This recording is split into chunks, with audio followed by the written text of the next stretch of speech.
दोस्तों GST portal पर नई एडवाइजरी इशू की गई है जो हम इस वीडियो में डिस्कस करेंगे।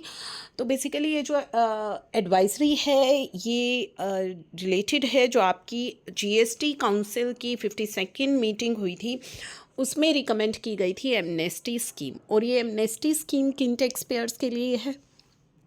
उनके लिए जिन्होंने अपील फाइल नहीं करी थी under section 107 against the demand order, यानी कि डिमांड ऑर्डर आपको आया था सेक्शन 73-74 का पास्ट ऑन और बिफोर 31 मार्च 2023 होना चाहिए। और उनके लिए है जिनकी appeal against the sad order, जो डिमांड ऑर्डर था उसकी अपील आपकी रिजेक्ट हो गई थी।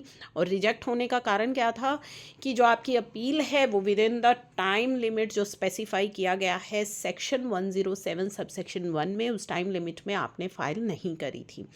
तो केवल इन्हीं कारणों से अगर आपकी अपील जो है फाइल नहीं हुई या रिजेक्ट हो गई है, तभी आप पर ये एमनेस्टी स्कीम लागू होगी। गवर्नमेंट ने नोटिफिकेशन भी इशू कर दी थी 2 नवंबर को।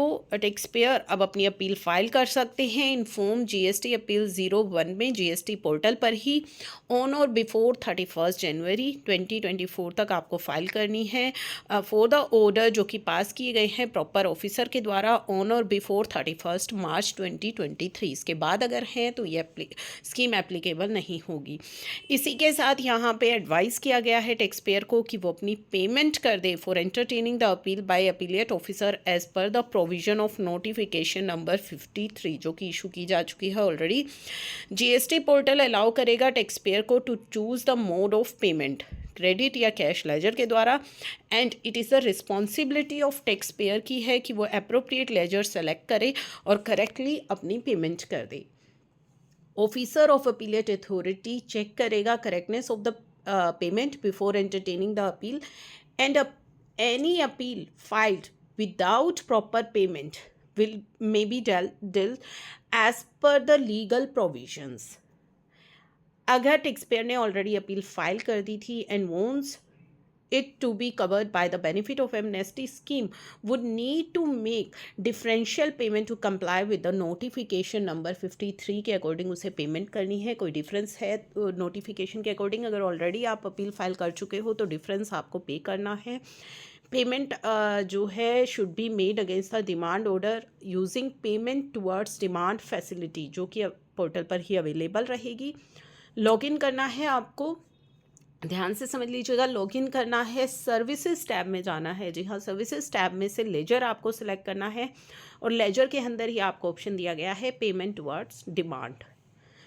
टैक्स पेयर्स जिन्होंने पहले अपील फाइल करी थी लेकिन अपील टाइम बार्ड कह करके रिजेक्ट कर दी गई थी in appeal to by the appellate authority, they would be able to refile the appeal. आप फाइल कर सकते हैं।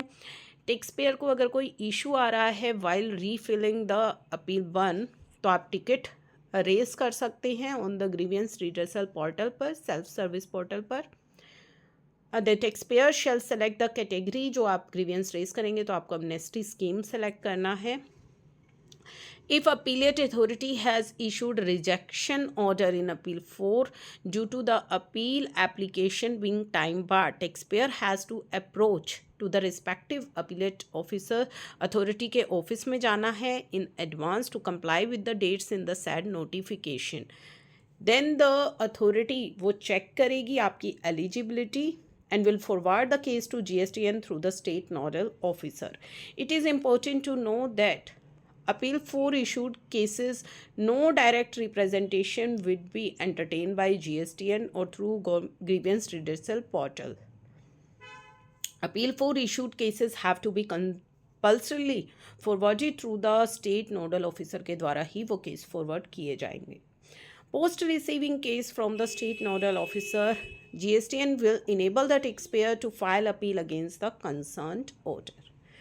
तो ये जो कुछ चीज़ें हैं जिनको आपको ध्यान में रखना है अपील फाइलिंग के समय, तो उससे जुड़ी एडवाइजरी इशू कर दी गई है पोर्टल पर और इसकी नोटिफिकेशन ऑलरेडी इशू की जा चुकी थी। एडवाइजरी आपको पोर्टल पर भी मिल जाएगी।